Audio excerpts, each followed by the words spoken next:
Cypress Financial Group presents the Retirement Roundtable podcast with John Scallan.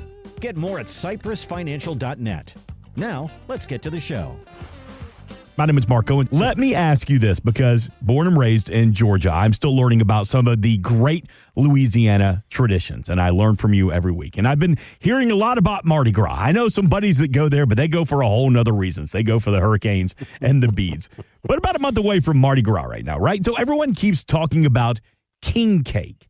Is it available right now? And could you even send me some so I can see what all the hoopla is all about? Well, to answer the first part of that question, it is absolutely swinging from the chandeliers king cake season.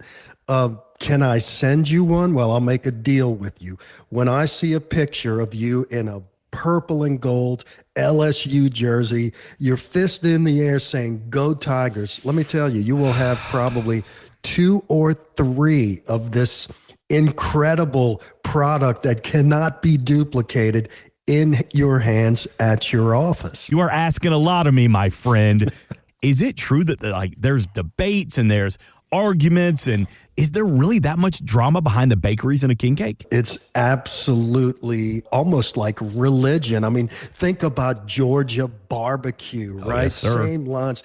Everybody's got their own secret recipe. The same thing with king cake. Some people like filling. Some people like more icing on top. Some people just want your traditional delicious, melt in your mouth, sugar high king cake.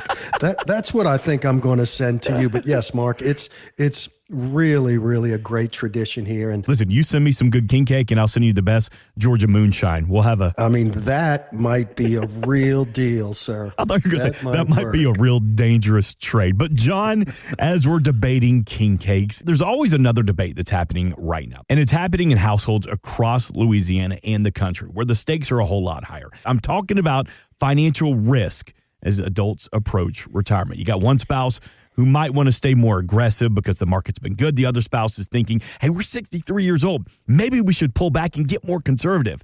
And neither one really knows what the right answer is, John. There was a T. Rowe Price study showing half of retirement savers expect a recession while the other half thinks we're headed for growth. John, what do you make of all of this uncertainty? And what should people be thinking about as they approach retirement here in 2026? Yeah, Mark, very, very common debate. I don't even disagree with those statistics in terms of they're all across the board. But, this is really, really important. One of the biggest things we help our clients with at the point of retirement, because you can imagine a lot of people have invested the same way in their 30s, 40s, 50s. Here they are getting close to 60, maybe even in their 60s, and they're still investing like they were 20 to 30 years younger. They're still in that accumulation and growth phase. They really haven't had that change of plans, that change of mindset. They haven't fully retired. A lot of these folks are wondering when they should make adjustments, which is one of the many reasons why they come into our office. So I guess, Mark, when I hear these statistics you just mentioned, advisors expecting growth, but also expecting corrections, half of savers expecting a recession. What that tells me is we could be in for some higher volatility. And listen, if you're in the retirement or approaching retirement, volatility isn't just annoying, it's your arch enemy. This is something what I call the sequence of returns risk.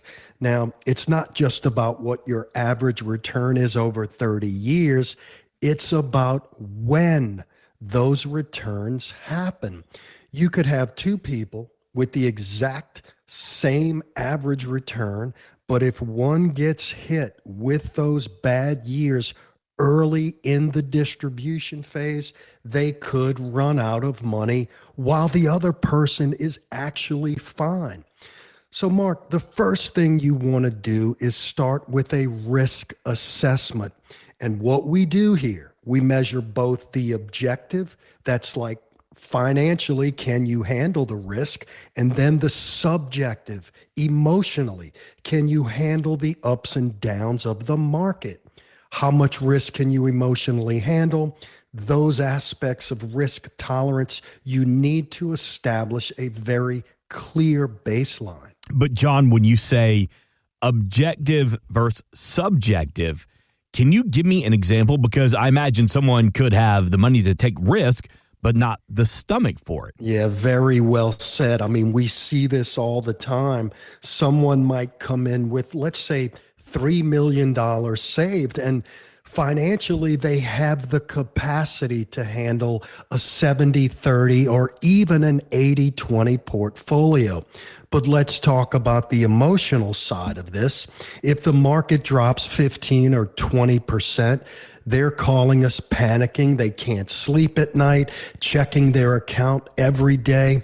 That's the subjective side. And when those two things are in conflict, when someone has the financial wherewithal, but not the emotional tolerance, that's when we need to lean maybe a little more toward the conservative side. And what this does, Mark, it avoids the stress, it avoids the panic.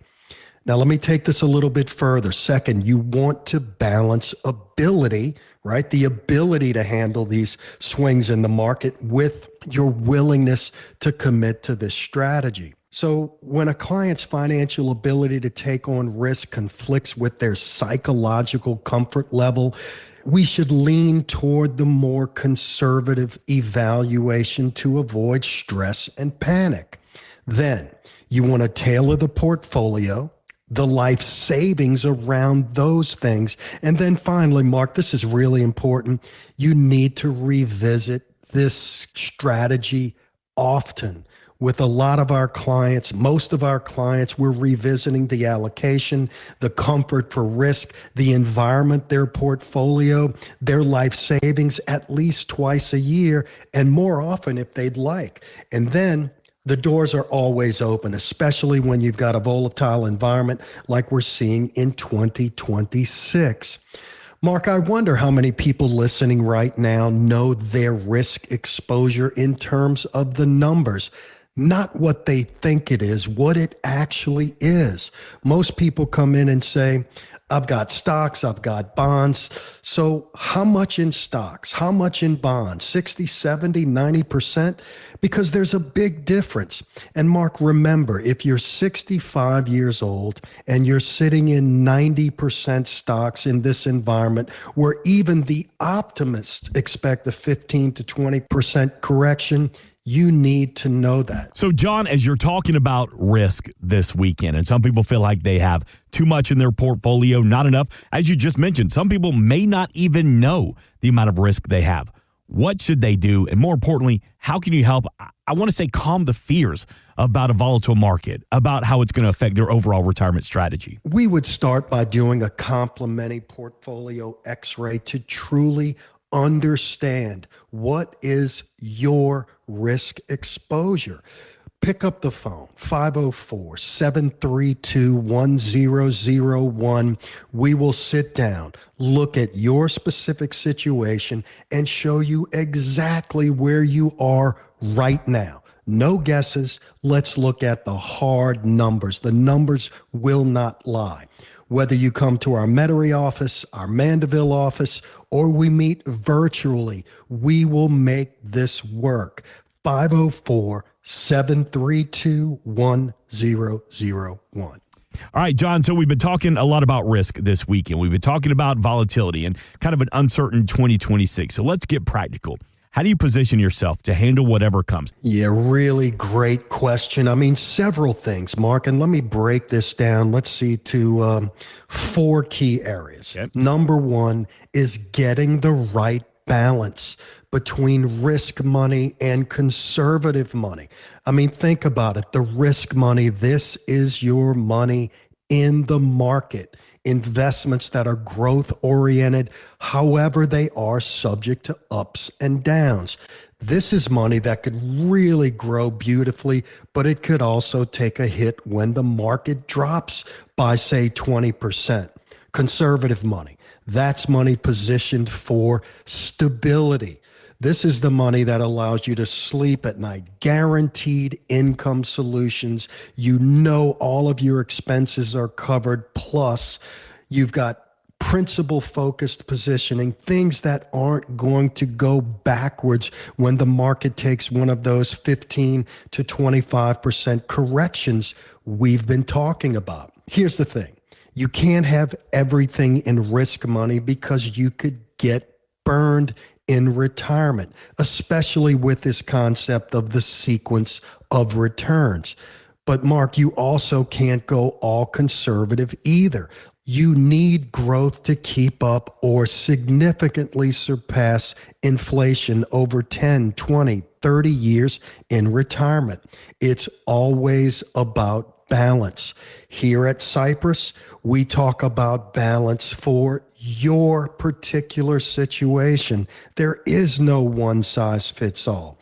It's different for everyone. One person could comfortably retire with a 70-30 split, meaning 70% in the market, 30% positioned conservatively. Another person might feel much more comfortable at a 50-50 split. It depends on your specific numbers, your debt load, your income needs, how close you are to retirement, and what guaranteed income you already have from Social Security or pensions. All right, John, real quick, as we talk about the four parts of preservation of your retirement portfolio, we were talking about part number one, finding the right balance between risk money and conservative money. Of course, let me give that number real quick, 504-732-1001. Again, 504-732-1001 to reach out to John Scallan and the team at Cyprus Financial. What's next on this list? Mark, let's talk about number two, and this surprises a lot of people, and what we call this is liquidity. Mark, let me just tell you a story. When I came into the business I don't think I was even shaving yet. Well, I was young. The financial planning course for the firm I walked with was about, I'm going to say 10 pages, Xerox, front and back. It took us about 8 minutes to go through this. Some of the recent courses that I have taken were, 6 hours at a testing center, 3 months of studying to try to be ready for this certification. Here's what's interesting. The number one foundational principle on that 10-page Xerox test I took all those years ago, it said the foundation of any financial plan is having an emergency fund and liquidity in your portfolio. Here's what's interesting. The huge test that takes 6 hours at the testing center, one of the foundational first principles in all of those courses was exactly the same thing. Do you have liquidity? Do you have enough cash on the side that is earning interest that will allow you to ride through these dips in the market that inevitably happen? All right, John, so walk me through the math on that, because as we're talking about, do we have the liquidity through the balances, the speed bumps of a market? That sounds like a lot. What would that actually look like? Give me a hypothetical situation for an adult. All right, so let's say you need $80,000 a year to live on. You should have somewhere between 150 and 250,000 in accessible funds, money that you can get your hands on, money that is not in the market. Now, we don't want all this money sitting in the checking account as a dead asset. I mean, that's, you want to make sure this money is working for you. But this is about not being forced to make bad decisions at bad times. As a good young man from Catholic school, they told us that the mortal sins were the real bad ones. Here's the mortal sin of investing in the market: selling your equities when the market is down. If the market drops 20%, you want to have another bucket of money that you can get your hands on and not be forced to sell your equities in a down market. So, Mark, that is number two. Let me jump into number three here, Mark. I promise I'm not going to be too long-winded. We want to make sure that every sleeve of your money has a purpose. I call this the pile of stuff problem. Sometimes clients come in, they've got an old 401k here, an IRA there, some brokerage accounts, some cash, maybe some money sitting in a checking account, but there's no plan. It's not integrated. There's no rhyme or reason. And that pile of stuff with a call me if you need some bucks approach, that's not an income plan. There is a recipe to how you integrate this money. Everything should have a part and a place. You know why you own it. This bucket is for guaranteed income to cover the essentials. Another bucket is for growth to fight inflation. You have another bucket that's for emergencies. This strategy actually addresses the sequence of return risk. This piece provides income you can count on. When everything has a purpose, that is when you can relax. No guesswork, no hoping that you have a strategy. You know what every piece is doing and why it is there. All right, John, this is great information. Let me give that number real quick, 504-732-1001. This weekend here on the Retirement Roundtable, we're building a list on how to protect and how to preserve your assets in a volatile market. We've talked about having a balance between risk and conservative money, substantial liquidity in your portfolio, plus your money needs to have purpose. All right, John, what's number 4 on this list?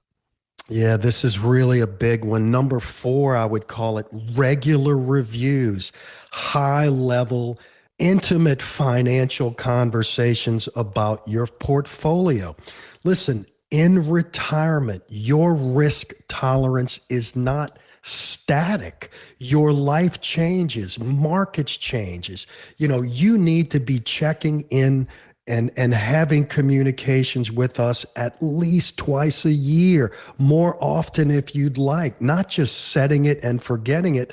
I mean, Mark, in our initial meetings with our new clients, we talk about what type of cadence do you want with us? What is going to work best for you? Is it in our office? Is it once a quarter? Is it virtual? What works best for you? We are going to lean on our clients to do it at least twice a year. And remember, if there is a major market event, we will be contacting you. I can assure you, you will not be sitting on your hands wondering what to do. Communication is key, and that is the extra special thing that we do for our clients at Cypress Financial. Let me break these down one more time as we talk about helping you handle what comes in the market. Balance between risk and conservative money, substantial liquidity in your portfolio, your money has purpose, and the regular reviews. That number is 504-732-1001. For the families you serve, how often do you recommend sitting down and let's say things are going well? You're feeling pretty good about your strategy. John, how often do you recommend sitting down with your families and just doing a deep dive into your portfolio, making sure everything's on the up and up? Yeah, bare minimum twice per year. Our listeners out there, are you confident that you have a diversified plan that actually implements and addresses these 4 items that we've been talking about? For anyone out there, if you're thinking, I don't have this balance, I definitely don't have 3 to 5 years of liquid, I've got a pile of stuff, not a plan, pick up the phone. Please call us. We will help you. 504-732-1001. We'll sit down in a relaxed, complimentary consultation and walk through all 4 of these areas with you. We'll show you where you are, what potentially needs to change, and how to position yourself properly. Listen, if you're not quite ready for a full meeting, we'll be happy to work up a retirement ready report, 15-minute phone call, personalized report within 24 to 48 hours. Again, just call 504-732-1001.